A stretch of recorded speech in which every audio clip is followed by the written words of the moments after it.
누가복음 14장 25절부터 33절까지 교도하시고 마지막 33절 합독합니다. 제가 먼저 누가복음 14장 25절 먼저 읽습니다.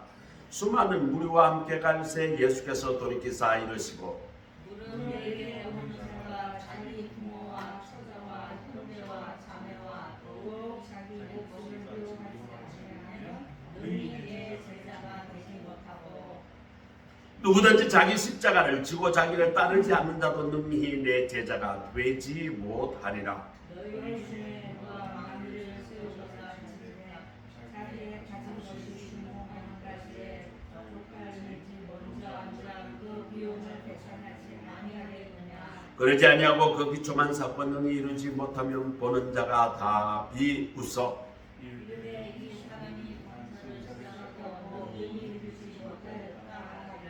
또 어떤 임금이 다른 임금과 싸우러 갈 때에 먼저 앉아 1만 명으로서 저 2만 명을 버리고 오는 자를 대적할 수 있을까 헤아리지 아니하겠느냐. 만일 못할 터이면 그가 아직 멀리 있을 때에 악사를 거래야 같이 청하였습니다. 같이 읽습니다. 이와 같이 너희 중에 누구든지 자기의 모든 소유를 버리지 아니하면 너희 내 제자가 되지 못하리라. 아멘. 이것은 하나님의 말씀입니다. 네. 오늘은 진정한 제자의 삶이라는 제목으로 예수님의 가르침을 깊이 묵상합니다. 우리 교회는 설교의 본문을 전 세계가 사용하고 있는 교기력을 바탕으로 그것을 기준으로 설교 본문을 정합니다. 그렇기 때문에 이 설교 본문은 우리 교회만 채택되는 것이 아니라 오늘 이 본문을 택한 전 세계의 수많은 교회가 이 본문을 택해서 설교를 하고 있습니다. 로마 카톨릭을 제외하고 이 본문을 채택하는 교회는 전 세계의 기독교인이 지금 한 40억쯤 된다면 아마 제 생각에는 한 20억은 이 본문을 가지고 오늘 설교하지 않을까 저 혼자 그렇게 생각해 봅니다. 어쨌거나 우리 교회는 이 성경 본문, 설교 본문은 세계 교회가 정한 그 교회력에 따라서 이렇게 매주 설교를 하고 있다는 것을 이해하시면 됩니다. 오늘 본문은 예수님께서 제자들에게 제자의 삶에 대해서 가르치는 말씀입니다. 우리는 제자라고 스스로 이야기합니다. 예수님은 사람을 부르지만 그 부름에는 단순한 기대와 축복만이 아니라 오늘 제자가 되기 위해서는 내가 포기하고 희생하고 또 새롭게 결단하고 그렇게 살아가야 할 것이 있다는 것을 말씀하십니다. 오늘 본문을 통해서 우리가 진정 제자의 삶을 살아가려면 어떻게 살아가야 할 것인가 본문을 깊이 묵상하도록 합니다. 25절에서 27절에 큰 무리가 예수와 함께 가는데 예수께서 돌아보시며 그들에게 이르시되 예수님을 따르는 숫자가 무지 많다. 무리들이다. 오늘 본문은 그렇게 이야기해요. 큰 무리가 예수님과 함께 간다는 거예요. 그런데 예수님은 그 많은 무리를 다 제자로 받아들이지 않았습니다. 오직 12명만 제자로 받았어요. 오늘날도 수많은 사람들이 예수를 믿는다고 교회를 찾습니다. 그런데 그 예수님은 그 많은 사람들 중에 진지한 말씀을 합니다. 예수님을 제자가 되려고 하는 사람들이 어마어마하게 많다는 거예요. 지금 전 세계 인구의 대략 절반이 기독교죠. 그 다음에 이슬람이 절반에 또 절반이 또 이슬람. 기독교가 로마 카톨릭이 전 세계 인구의 절반의 절반 정도, 한 4분의 1 정도 되죠. 그러니 로마 카톨릭이 굉장히 기독교 이 교단 중에 큰 교단입니다. 이 개신교는 4분의 1쯤 돼요. 기독교 중에 4분의 1. 거의 전 세계 인구의 한 8분의 1쯤 된다는 거죠. 그러면 기독교 중에 대략 4분의 1은 정교회입니다. 정교회. 그 로마 카톨릭이 제일 크고 그 다음 두 번째로 큰 것이 뭐다? 정교회. 정교회는 각 국가별로 정교회가 나누어져 있어요. 근데 정교회 총본부가 원래는 그리스에 있었어요. 그래서 그리스 정교회가 정통성이 있다. 한데 그리스 정교회가 오스만 터키 이슬람에 망하면서 이 정교회 본부가 그리스에서 모스크바로 옮겨가게 됩니다. 그래서 말이죠, 모스크바가 지금부터 한 500년 전에 정교회 본부가 되었어요. 정교회 뭐 사실은 모스크바를 가기 전에 키예프, 지금 이제 우크라이나의 수도 이 키예프로 갔다가 키예프도 이슬람의 공격을 받을 위험이 있으니까 다시 모스크바로 도망을 갔죠. 그런데 참 이상한 일이 일어납니다. 지금부터 대략 한 80년, 90년 전에, 아니지 100년도 더 됐네요. 1917년에 러시아가 공산화되고 그 기독교를 부정하게 되고, 그 정교회 본부가 모스크바에 러시아에 있었는데 그 러시아가 공산화 기독교가 없다라고 부정이 되니까 정교회 본부가 이게 애매하게 된 거예요. 그래서 그리스가 다시 우리가 정통성이 있다라고 그리스 정교회가 주장을 하고, 그동안 러시아에서는 거기에 대해서 별 반박을 안 하고 있다. 러시아가 구소련이 해체되고 러시아가 다시 부활되면서 정통성이 다시 우리에게 있다라고 주장을 해서 지금 정교회 본부는 상당히 지금 애매하게 되어 있어요. 어쨌거나 그 모든 기독교가 공동으로 성서 정발을 해서 매일매일 성경 본문을 이것을 읽고 묵상하세요. 그것을 내려서 전 교회에다 반포합니다. 그러니 우리나라, 우리가 지금 읽고 있는 이 본문과 지금 그리스에 있는 정교회가 같은 본문을 오늘 가지고 설교를 한다 그 말입니다. 자, 오늘 이 25절에서 27절에 예수님은 수많은 무리들 중에 제자를 부르시는데 매우 제한된 숫자를 불렀다.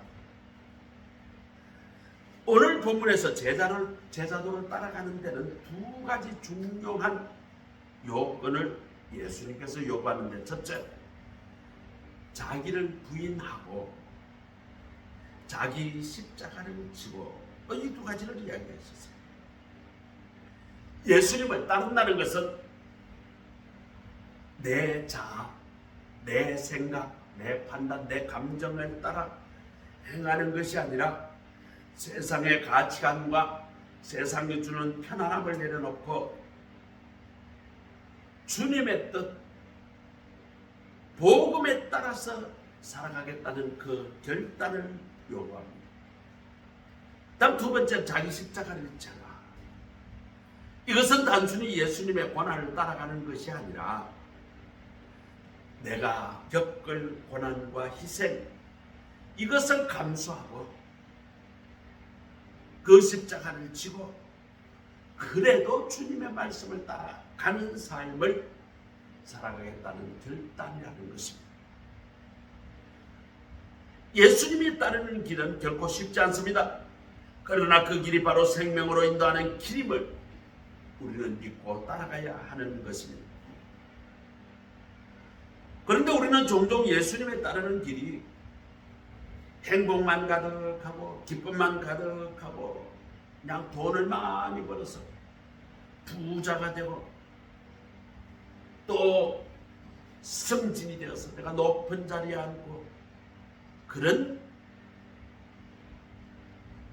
길이라고 생각하지만 실제로 거기는 우리에게 많은 대가를 요구하는 것입니다. 그러나 오늘 예수님은 그 길을 따를 때, 예수님의 제자를 따를 때에 수많은 고통과 수많은 고난과 수많은 희생이 필요하고, 그것을 감수하고 그 십자가를 지고 내 뜻이 아니라 예수님의 말씀, 하나님의 말씀을 따라갈 때에 예수님의 제자의 삶을 살아갈 수 있다는 것을 오늘 본문은 이야기합니다. 예수님의 길을 따른다는 것은요, 세상의 가치나 세상의 순위에 의해서 결정을 하지 않습니다. 예수님의 선택하는 길, 예수님의 말씀, 그거에 따라가 살아가는 것이에요. 그래서 오늘 예수님은 내 모든 것을 버리지 아니하면 예수님의 제자가 될 수 없다라고 말합니다. 이 말은 제자의 삶이 얼마나 완전한 헌신을 요구하는지, 세상의 모든 것 내려놓고 예수님을 향한 전적인 헌신이 필요함을 분명히 보여줍니다. 우리는 그러면 무엇을 내려놓을 준비가 되어 있습니까? 내 시간, 내 돈, 내 관계, 나의 가치관, 이런 것들이 세상으로부터 오염된데 그 삶의 모든 것들을 내려놓고 예수님의 복음에 따라 살아갈 준비가 되어 있느냐는 것입니다. 오늘 본문은 그것을 이야기합니다.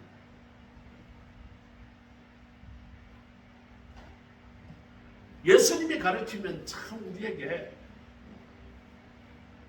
정말 그렇게 살면 좋겠다, 그런 가치관이 있는 말씀들을 우리에게 많이 해주셨어요. 예를 들면 서로 사랑하라. 서로 사랑할 때에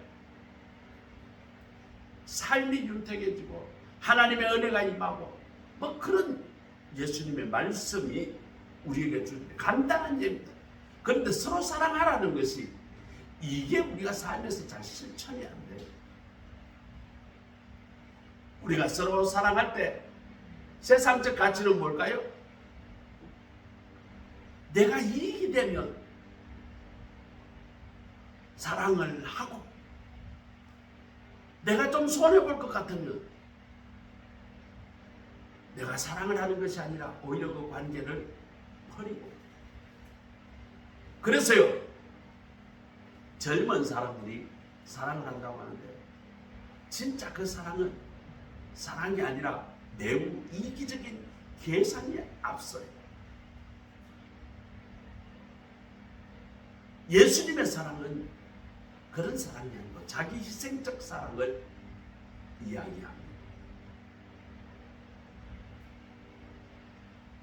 내가 조금 양보하고, 내가 조금 더 이해해주고, 내가 조금 더 섬기는 그런 사랑을 요구하는 것이에요. 결혼해서 사는 사람도 마찬가지예요. 남자는요, 여자에게 내가 득볼 것이 없나 있나 이것 계산하는 거예요. 여자는 그러면 내가 저 남자하고 결혼해가지고 내가 득볼 게 있나 없나, 아이고 저 남자하고 아주 내가 진짜 밥 편안하게 잘 먹고 살고 저 남자가 나만 사랑해주고, 그렇게 그런 계산이 있으니까 결혼을. 우리 안 본 사람이 싱글시 웃는데 우리 몰랐어요. 아니 소개받을 때는 그래도 지금 남편께서 능력 있고 잘 나가고 잘생기고 뭔가 내보다 낫고 그런 생각이 드니까 마음에 드는 거지. 안 그러면 뭐 결혼했겠어요? 마찬가지예요.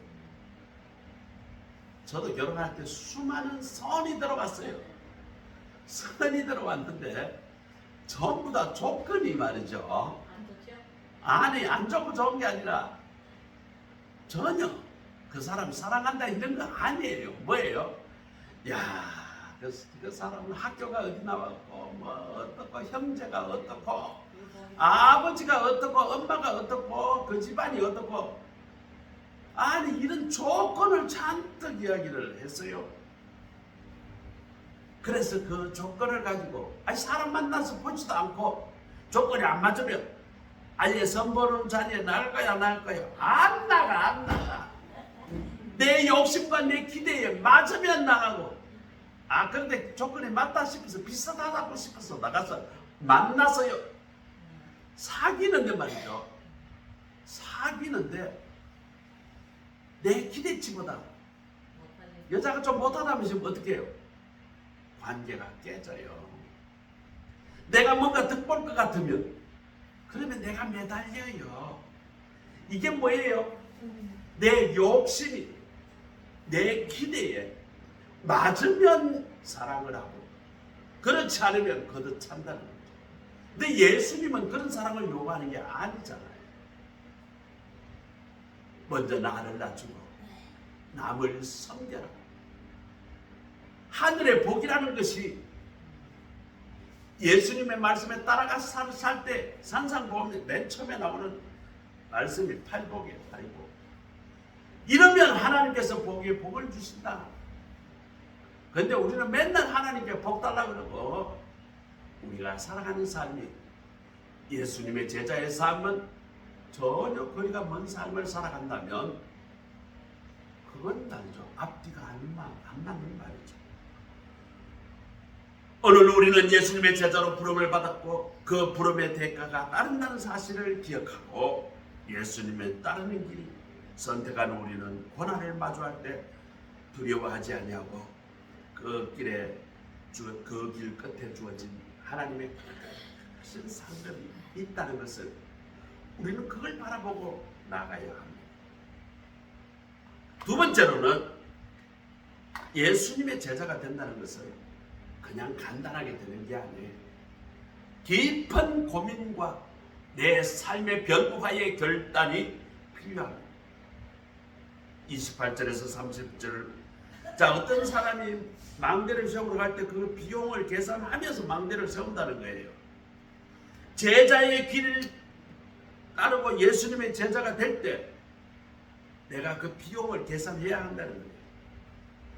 여기서 비용이라는 것이 뭐 재정적인 그런 비용을 말하는 것이 아니라 예수님을 따르는데 내 삶에 심오한 삶의 변화와 희생이 요구된다는 것입니다. 세상의 가치와 세상의 그 어떤 기준과 다른 하나님 나라를 세우고 하나님 나라에 살아가는데 필요한 그것을 해내어야 한다는 요구입니다. 많은 사람이요 예수님 기적을 베풀고 환자를 낫수고 그렇게 하니까 야, 저 예수님 따라가면 내가 예수님 이제 완전히 왕이 되시고 그때 되면 내가 한 자리 하겠네. 그러니까 예수님을 따라가야 되겠다. 그래서 말이죠. 예수님을 호기심이나 자기의 이익 때문에 따라오는 그 사람들이 많았어요. 그러나 그 무리들을 향해 내 제자가 되는 것은 아주 좁은 길이고 수많은 희생이 필요하다. 이것을 분명히 오늘 말씀하십니다. 예수님을 따르는 것은 그저 예배 시간에 예배 드리는 종교적 그런 취미 활동이 아니라는 거예요. 우리의 중심이 복음의 중심으로 완전히 바꾸는 결단이 필요하다는 것입니다. 세상은 자기를 높이고 이익을 쫓으라고 말하지만 제자의 길은 자기를 낮추고 예수님을 높이는 바로 그 길인 것입니다. 망대 세울 때 그 비용을 계산하지 않겠는가? 예수님이 우리에게 하시는 말씀입니다. 그 말씀을 달리 이야기하면 예수님을 따르는 것이 얼마나 중요한데 그 길이 어떤 길이라는 것을 미리 생각해 봐야 한다는 것이에요. 제자의 길은 처음에는 시작할 때 우리가 아주 강력한 결단이 필요합니다. 이 결단이 처음 시작만 그렇게 되는 것이 아니라 삶의 고난과 환난이 닥칠지라도 끝까지 그 고백과 실천으로 이어져야 한다는 것입니다. 우리가 때로는 말이죠, 예수님의 말씀대로 복음대로 또 하나님의 제자로 예수님의 제자로 살아간다 그렇게 고백하고 그렇게 삶을 삽니다. 그런데요 내 주변에 있는 많은 사람과 살아갈 때 과연 내가 예수님의 제자로 살아가는가 내 자신을 한번 되돌아보아야 합니다. 직장 생활에서요, 이 사람하고 부딪히고 저 사람하고 부딪히고 내 욕심이 많아져 목소리가 높아지고요, 전혀 예수님의 제자답지 못하게 살아갑니다. 내 옆에 있는 사람이 내 동료에도 불구하고, 내 위에 상사가 내 조직을 이끌어가는 중요한 사람인데도 불구하고 내 후배가 나를 따르는 그 조직에 있는 귀중한 사람인 거예요. 그걸 간과하고 내 욕심이 앞서서 상사와 갈등을 하고 주변과 갈등하고 내 부하 직원을 아주 갈구고 그렇게 살아가면 하나님께서 어떻게 그 예수님의 제자로 인정하며 하나님의 은혜와 복이 어떻게 그 삶에 임할 수가 있겠어요? 우리가 예수를 믿으며 예수님의 제자로 살아가겠다 결단을 했으면 진짜 하나님의 복을 믿고 하나님의 나라가 우리 내 삶에 주신다라고 약속하신 것을 믿고 그런 내 마음속의 갈등과 내 마음속의 그것들을 다 내 십자가를 지고 말씀대로 살아가는 거예요. 때로는 내 욕망과 나의 죄성 때문에 때로는 괴로울 때 있지만 그럴 때 기도로 이겨내고 그렇게 하나님의 말씀대로 살아가는 거예요. 때로는 그렇게 살기 싫지만 하나님, 내가 이것을 이길 수 있도록 힘주세요. 내가 예수님의 말씀대로 저 동료와 함께 내가 정말 잘 지내보고 싶습니다. 내가 섬기겠습니다. 그런 결단을 하면서 하루하루 싸우며 나아가야 합니다. 아니, 한국에는 요즘 말이죠, 이혼이 그렇게 많대요. 우리 집사람이 뭐 그런 쪽에는 저보다 훨씬 더 유튜브를 많이 보니까 많이 알아요. 이혼한 사람이 그렇게 많대요. 아니, 죽고 못 산다고 연애를 해가지고 결혼을 했는데 왜 이혼을 합니까? 이혼을 한 이유는 간단합니다. 내가 저 사람으로부터 덕을 봐야 한다고 생각하고 결혼을 했는데 기대한 것보다 못하니까 슬슬 지겹증이 나고, 지겹증이 좀 심해지면 짜증이 나고, 짜증이 좀 심해지면 다투기 시작하고, 다투기 시작하면 그 다음부터 미움이 생깁니다. 전혀 복음적이지 못하고 하나님의 말씀적이지 못한 그 마음이 내게 생긴다는 것입니다. 사람은 누구나 다요, 하나님의 모양을 갖고 있습니다. 내가 어떤 눈으로 보면 하나님의 자녀가 그 상대방이 보이기도 하고, 또 한편으로는 사람의 마음에는 뭐가 있다? 근본적으로 죄성이 있습니다. 사람이라는 것은 양면성이 있다는 거예요. 하나님의 본성도 있지만 우리의 죄성도 우리의 마음속에 있다는 것입니다.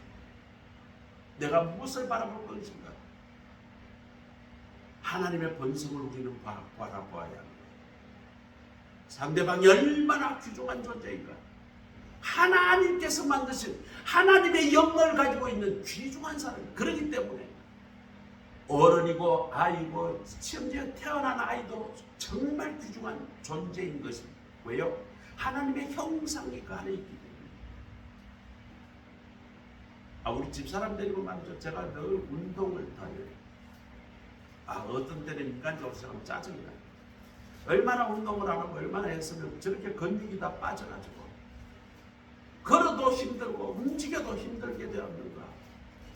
또 한편으로는 내가 하나님의 사람이라고 생각하고 내가 섬기고 내가 잘 관리해주고 내가 좀 더 도와주면 다시 회복할 수 있겠다. 그래, 내가 목사로서, 아니 하나님의 제자로서 근육 다 빠진 우리 집사람 잘 도와서 다시 운동시키고 재활 운동시켜서 근육 튼튼하게 하고, 내가 그래서 말이죠, 몇 년 내가 훈련시켜가지고 운동시켜가지고 해외여행 같이 가는 것이 꿈입니다. 그래서 어제 그 이야기를 했더니 아이고 자기는 이제 사전에 해외여행이고 여행이고 아주 그냥 다 끝났대요. 끝났대. 왜요? 지금 너무 힘들다는 거예요. 조금만 걸어도 힘들다는 거예요. 움직여도 힘들다는 거예요. 당연히 힘들겠지. 근육이 다 빠졌으니까. 아주 신락 같은 근육으로 좀 움직이려니까 얼마나 그 근육이 무리가 오겠어요.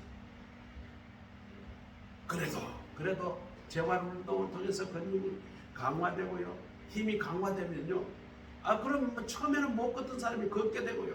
처음에는 계단 못 올라갔던 사람이 계단을 올라가고요. 산에 못 올라갔던 사람이 산에 올라갈 수 있고 처음부터 잘할 수 있는 사람 아무도 없습니다. 그러니까 점점점 재활운동 잘 되면 나중에는요. 그냥 웬만한 산은 그냥 걷더니 올라갈 수 있는 그런 육체가 되는 것입니다. 하나님의 눈으로 바라보면 그런 사람을 보이거든요. 그런데 내 욕심으로 볼 것 같으면 그러지 못하죠. 마찬가지입니다. 회사의 동료하고 싸우는데 보니까 저 인간 형편없어요. 어떻게 저 따위야. 인간관계도 개판이고 성질도 더러워 빠졌고 실력은 개뿔도 없고 소리는 꾀락꾀락 지르고 인간적인 눈으로 보면 실망하기 그지없습니다. 그러나 복음의 눈으로 보면 그 사람도 하나님의 형상입니다. 그 사람 내가 관계를 좋게 해서 잘 지도하고 같이 협력해서 잘하면 그 사람이 변화를 일으키면 정말 하나님의 아름다운 사람이 될 것이다라는 예수님의 눈으로 보고 그 사람을 돕고 섬기고 지도하고 같이 협력하며 그 사람이 변화를 일으키면 깜짝 놀랄 만큼 인재가 되는 것입니다. 사람은요 어떻게 교육시키고 훈련시키고 어떤 마음을 먹고 어떻게 살아갔냐에 따라서 근본적으로 사람이 달라집니다. 동일한 두 사람이 태어났습니다. 한 사람은 부잣집 아들이고 한 사람은 그 교회에 아주 정말 멋스의 아들이. 두 사람이 초등학교 같이 들어갔는데 부잣집 아들 아주 그냥 타인들이 와서 그냥 섬길 정도로 그렇게 편안하고 그러면 멋스의 아들은 뭐가 있어야지 공부할 교부제도 별로 없고 그러나 둘이는 꾸역꾸역 초등학교까지 졸업을 했습니다. 부잣집 아이는요 또 그런 대로 공부를 했겠죠. 가난한 아이는 초등학교 졸업하고 공부를 하려 할 수가 없어요. 그래서 말이죠.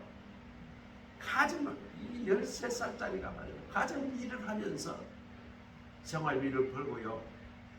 그래서 말이죠. 학교라는 학교는 진짜 다니다가 그만두다 가나다 그만두다가 학교에서 학교 못 된다고 쫓겨날 때도 있고요. 어쨌거나 그렇게 해서 중학교, 고등학교를 흔히 스스로 공부를 밥 굶을 때도 많았고요. 학비 못 낸다고 학교에서 야단될 때도 많고요. 대학을 갔습니다. 대학도 제대로 못 갔어요. 그런데 지역교회 목사님이 하도 공부를 하니까 추천서를 써줬어요. 그걸 들고 학교 가서 등록금을 나중에 내는 조건으로 입학을 하고 같이 공부를 합니다. 정말 죽지 살기로 공부합니다. 이 사람이 나중에 대통령이 됐어요. 이 사람이 미국 대통령이 됐어요. 근데 대통령이 말이죠. 추수감사절, 성탄절, 부활절에는 죄수들 중에 사면을 시켜주는 그런 권한이 대통령이 있어요. 그래서 말이죠. 법무장관이 대통령님 원래도 관행적으로 대통령님이 몇 명을 사명을 좀 해주세요. 명단을 쭉 보는데 보니까 한 명단이 이름이 기억날 동말동안 자기하고 동갑이 이 사람이 이렇게 장기수를 이렇게 그래서 이 사람을 한번 불러보라. 아, 이거 불러봤는데 그게 보니까 초등학교 친구 부잣집 아들이야. 이 사람이 자기 아버지 잘 나간다고 미국 까불다가 사람을 살인하게 되고 자기 아버지는 사업에 망해가지고 온 집안이 풍비박산이다. 변호사 살 돈도 없어서 무기징역 속에 살고 있어. 대통령이 되고 한 사람은 무기징역에 죄수가 되고 그날 저녁에 많은 대화를 나눴어요. 이 대통령이 그 친구에게 이야기합니다. 친구야, 정말 변화됐으면 좋겠다. 복음으로 변화됐으면 좋겠다.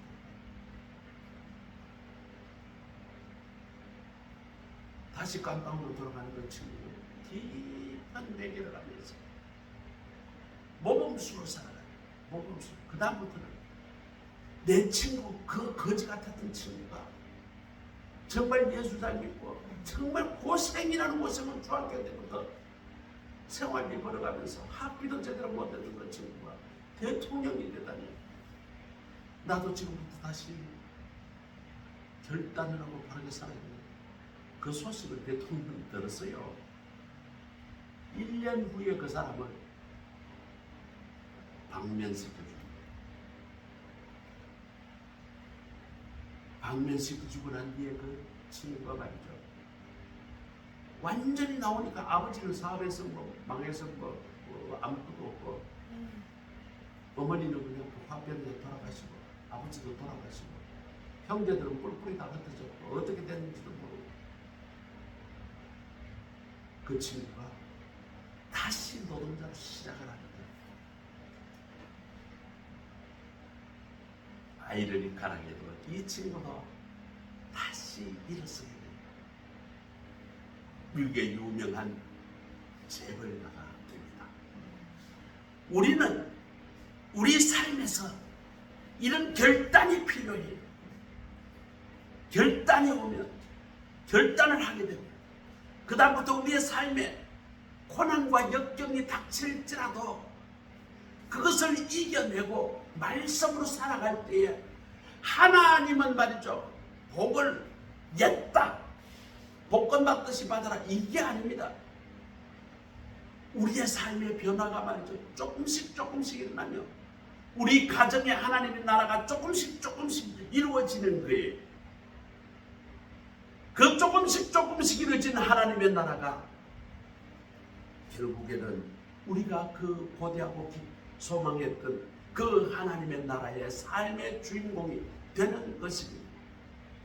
내 직장이 하나님의 나라가 되는 것은 내가 하루아침에 되게 하는 게 아니에요. 내가 하나님의 제자로서 살아갈 때에 하나님의 나라는 조금씩 변화됩니다. 내 가정이 하나님의 나라가 되는 것은 하루아침에 내가 기도 열심히 한다고 성령 받았다고 바뀌는 것이 아닙니다. 내게 주어진 사람이 하나님께서 주신 최고의 사람이라고 생각하고 내가 할 수 있는 모든 것을 다해서 섬기고 내가 할 수 있는 모든 것을 다해서 사랑해 줄 때 조금씩 하나님의 나라로 변화되어 가는 것입니다. 그 과정에는요, 내가 십자가에 져야 할 일이 너무 많습니다. 속 상할 때도 많아요. 때로는 괴로울 때도 있어요. 때로는 이해할 수가 없을 때도 있어요.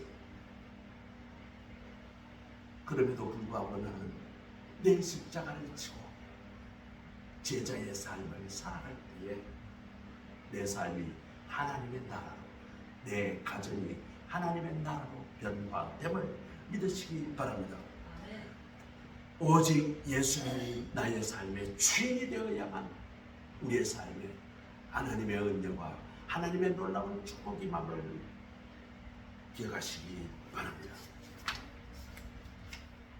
세 번째로는 예수님을 따르려면 모든 것을 세워야 한다. 오늘 본문에서 33절을 보면 33절은 내 중에 모든 소유를 버리지 아니하면 너희 내 제자가 되지 못하리라. 이게 옛날 성경으로 뭐 세워야 된다는, 이게 무슨 말이냐면 세상의 가치관으로 내가 살아가는 것 모든 걸 중지해라 그런 뜻이죠. 우리의 마음과 우리의 삶에 세상적 가치관과 내 욕망과 내 성질로 내 주인이 되었던 그것을 다 내려놓아야 예수님의 제자로 따라가며 살아갈 수 있다는 말입니다. 내 마음과 내 마음에 내 그 가치관으로 자리 잡았던 그것을 그 주인의 자리를 내려놓고 그 자리에 예수님이 나의 주인이 되도록 해야 한다는 것이 내 삶이 돈, 어떤 사람은 말이죠. 입만 벌리면 돈입니다. 어떤 사람은 명예입니다. 내가 어떻게 하면 유명해질까? 입만 벌리면 내가 말이죠. 뭐 유튜브 팔로워가 어떻고 내 친구가 어떻고 입만 벌리면 내가 잘났다는 것을 자랑하는 사람이 있습니다. 어떤 사람은요. 내가 성공 남들로부터 인정받고 내가 높은 자리에 가는 것에 말이죠. 아주 혈안이 된 사람이 있습니다. 어떤 사람은요. 내 자존심 조금만 해도 스크래치가 나면 난리가 나는 사람이 있습니다. 그런 것은 내 가치가 내 삶의 주인이 되었기 때문에 나타나는 현상입니다. 오늘 예수님은 그 자리에 주인공이 바로 주인이 예수님을 그 자리에 앉혀야 한다는 것을 우리에게 말씀하는 것입니다. 예수님에 따르는 제자의 길 값비싼 것입니다. 그러나 그 결과는 결코 허망되거나 헛된 것이 아닙니다. 우리가 우리 마음속에 있는 것들을 내려놓을 때 하나님의 나라에 기업을 얻게 되고 하나님 나라의 가족의 일원이 되게 되고 하나님의 나라의 가족을 얻게 되고 하나님의 백성을 내 친구로 얻게 되고 예수 그리스도 안에서 영원한 생명을 얻게 될 것입니다. 오늘 예수님은 우리에게 이렇게 말씀하십니다. 나를 따르려면 세상의 모든 것을 내려놓아라. 그러나 내가 너의 전부가 되리라. 예수님 오늘 우리에게 이렇게 말씀하십니다. 진정한 제자의 삶을 산 사람이 있습니다. 미국 청년 선교사 짐 엘리엇입니다. 짐 엘리엇은 말이죠. 대학교 다닐 때 자기 부인 연애를 해서 결혼을 했어요. 어린아이 둘을 데리고 있을 텐데 남미 에콰도르라는 나라에 선교사로 자원합니다. 이때가 27살이에요. 부인이 24살인가 아기가 둘 있어요. 그런데 거기에 가니까 전부 위험하다는 거예요. 거기는 서양 사람들 오면 무조건 죽인대요. 이 인디언들 처음에는 외국인들을 선하게 받아들였는데 이 스페인 사람들이 말이죠. 거기 쳐들어가면서 예수를 전하면서 수많은 사람을 죽였어요. 재산을 빼들고. 그래서 서양 사람들 선교사 하게 되면 이 사람들이 일을 가는 거예요. 이들에게 복음을 전하려고 짐 엘리엇은 그 에콰도르에 처음으로 들어갑니다. 그런데 성경을 들고 복음을 전하러 가는데 그 주민들이 말이죠. 이 짐 엘리엇을 창으로 찔러 죽입니다. 많은 사람들이 위험하다 알렸지만 그는 이렇게 말합니다. 영원한 것을 얻기 위해 잠시 가진 것을 버리는 사람 결코 어리석은 사람이 아니다. 그 시신이 미국으로 돌아왔습니다. 미국으로 돌아왔어요. 30년 후에 짐 엘리엇 부인이 다시 선교사로 자원해서 거기 가면서 자기 남편을 죽였던 그 족장을 찾아갔습니다. 30년 전에 당신네들이 내 남편을 죽였다. 그러나 나는 다시 복음을 가지고 당신네들 찾아갔다. 나는 당신네들을 복수할 생각이 일절 없다. 내 남편을 살려달라고 아우성치지도 않겠다. 내 한 가지 소원이 있다면 여러분들도 나처럼 예수님을 믿기를 바란다. 그래서 그 종족이 말이죠, 전부 다 복음화가 됐어요. 일제강점기에 손양원 목사님은 사랑의 원자탄이라고 불렸죠. 그 두 아들이 공산군에 의해서 순교되었을 때 오히려 그 아들을 죽인 사람 양자로 삼았습니다. 아는 거 누군데? 우리 교단의 목사님. 그 모든 고난 속에서 예수님을 따르며 원수까지 사랑하여 십자가의 삶을 사는 것을 보여주셨어요. 그 아들이 나중에는 우리 교단 목사가 돼요. 자기의 부끄러운 것 때문에 우리 교단에서 이름 내놓고 다닐 수는 없어서 시골에 아주 그냥 여수 부근에 아주 작은 교회 가서 평생을 섬기다가 돌아가셨습니다. 손양원 목사님, 오늘도 우리 한국교회의 진정한 제자의 본을 우리에게 보여주고 있습니다. 어느 대기업 다니는 한 크리스찬이 있었습니다. 그는 말이죠, 승진과 성공이 삶의 목표였습니다. 그래서 말이죠, 회사에서 남들보다 더 열심히 일하고 남들보다 더 싸우고 내가 옳다는 것을 더 주장하고 아주 그냥 승승장구하다가 어느 날 회의에 빠졌습니다. 남들이 다 싫어하는 거예요. 윗사람들은 좋아하는데 주위의 동료들이 다 싫어합니다. 회의도 하기 싫어요. 그러다가 이 사람이 어느 날 교회 부흥회할 때에 예수님을 만났습니다.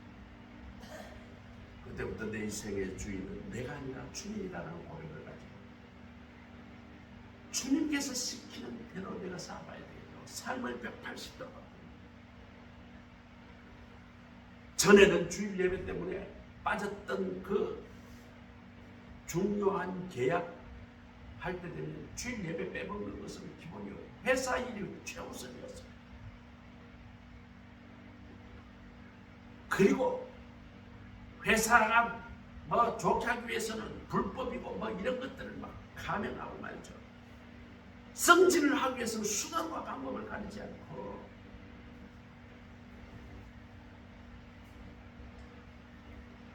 그런데 말이죠, 이 사람이 예수를 믿고 예수를 구주로 받아들이고 100% 바꿨어요. 100% 바뀌고 난 뒤에 말이죠, 얼마나 성실하게 신앙생활하고 그리고 이제는 진실되게 정의와 공의에 맞도록 그렇게 일을 하는 거예요. 한 5년쯤 지났는데 어느 날 자기가 2계급 승진이 돼요. 도저히 자기가 1가급 승진도 어려운데 2단계 승진이 되는데 회사 내에서 아무도 그 이유를 모른다는 거예요. 자기가 그 일을 하면서 6개월쯤 됐는데, 사업부장으로 돼서 6개월쯤 됐는데 이유를 알게 됐어요. 어느 날 자기 사업부에 사업 보고하러 사장실에 갔는데 사장님이 그러다는 거예요. 자네 회장님하고 무슨 친척 관계 있나? 아니요, 저는 회장님 전혀 모르는데요. 회장님이 자네를 그 사업부에 사업부장으로 시켜라고 특별한 오더가 떨어졌어요. 무슨 이유인지는 모르겠지만 사장님이 자네를 사업부장에다가 앉혔다는 거예요. 부장으로 있었는데 부장은 5년 차에 사업부장 2단계 승진을 시켜 사업부장. 그래서 깜짝 놀라서 이게 무슨 일인가? 아니나 다를까 회장님이 한 번은 식사하자고 불렀대요. 그래서 식사를 가지고 궁금증을 가지고 회장님의 명예에 의해서 사업부장으로 파격적인 성질이 됐다는 것을 제가 들었습니다. 자네 들었구먼. 근데 회장님 어떻게 저를 아시고 이렇게 성질시켰습니까? 그랬더니 나도 자네를 잘 몰라. 그런데 내 친구가 하나 있는데 그 친구가 우리 회사의 중요한 고객이야. 그 친구가 그 그룹의 회장인데 내하고 친구하고 골프도 자주 치고 식사를 같이 하는데 어느 날 그 상대방 고객사의 회장이 자기 보고 그러더라. 야, 너그 회사에 누구누구 있냐? 난 몰라. 그런 회사 직원이 있는지 없는지 몰라. 야, 그 친구 정말 사람이 성실하더라. 정말 정의롭더라. 내가 직원으로부터 보고를 받았는데 감동이더라. 그 친구 직책을 물어보니까 아직도 부장에 있다고 그러대. 그 친구 우리 회사하고 거래 좀 잘하도록 사업부장으로 좀 승진시켜줘. 아, 친구 그 고객사의 회장이 부탁을 하니까 아, 그래? 그러면서 회장님이 그 회사에 들어와서 그 사업부 부장에게 물어보니까 아, 그럼 부장이 있다는 거예요? 한 회사에서 한 2년 정도 있는데 그리고 조금 뭐 빨리 승진해가지고 부장은 빨리 나갔는데 최근에는 조용히 일 열심히 합니다. 뭐 열심히 성실히 잘해요. 아, 그랬더니 회장이 말이죠. 그래? 그러면서 그 친구 사업부장으로 바로 승진을 해서 그 사업부를 책임지게 이렇게 됐다는 거예요. 그러면서 하는 이야기가 있습니다. 나는 자네를 만난 적도 없고 알지도 못하는데 우리 협력사, 우리 거래처에서 그 회장이 내게 자네 이야기로 골프 처음부터 끝까지 자네 이야기만 하더라. 어떻게 그런 사람이 있냐고. 어떻게 그렇게 공정하고 그렇게 정의롭고 그렇게 성실하게 일할 수 있는지. 그 친구가 그렇게 골프 처음부터 끝까지 그 친구가 칭찬하니까 이 회장이 와서 감동을 받았다는 거예요. 오늘 본문을 통해 하나님은 진정한 제자의 삶, 세상의 가치관으로 살아가는 그 모든 것을 배설물로 여기고 지멜리어처럼 목숨까지도 아끼지 아니하고 손양원 목사처럼 원수까지도 사랑하는 삶을 살아가고 오늘 하나님은 우리에게 말씀하십니다. 오늘 예수님께서 말씀하신 제자의 삶은 단순한 선택이 아니라는 것을 오늘 예수님은 이야기합니다. 오늘 우리는 제자로서 살아갈 때 무엇을 포기하고 무엇을 새롭게 하며 살아가는가 깊이 생각하고 결단하며 살아가야 할 것입니다. 예수님 따르는 길 편안하지 않습니다. 내 감정이 불편할 때도 있습니다. 때로는 고난과 희생이 따를 수도 있습니다. 그러나 그 복음의 길로 따라갈 때 참된 기쁨과 참된 영광과 하나님 나라의 그 백성으로 하나님의 큰 영광의 선물의 삶, 축복의 삶의 주인공이 될 것입니다. 오늘 예수님께서 우리에게 부르시는 그 길을 끝까지 따라가며 주님의 뜻을 이루며 살아가는 참된 제자로 살아가시길 우리 주 예수 그리스도의 이름으로 축복합니다. 기도하겠습니다. 하나님 감사합니다.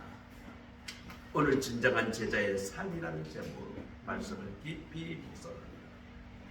이 제자의 삶에 대가가 따르고 우리의 깊은 고민과 결단이 필요하며 우리 세상의 가치관을 내려놓고 복음에 합당한 삶을 살아가야 함을 배웠습니다. 이제 내게 주어진 그 모든 것들이 하나님의 은혜로 알고 하나님의 뜻에 따라 예수 그리스도의 복음에 따라 섬기고 높이고 사랑하고 성실히 살아가는 우리의 삶이 되게 하옵소서. 예수 그리스도의 이름으로 감사하며 기도드립니다. 아멘. 찬송가 459장입니다.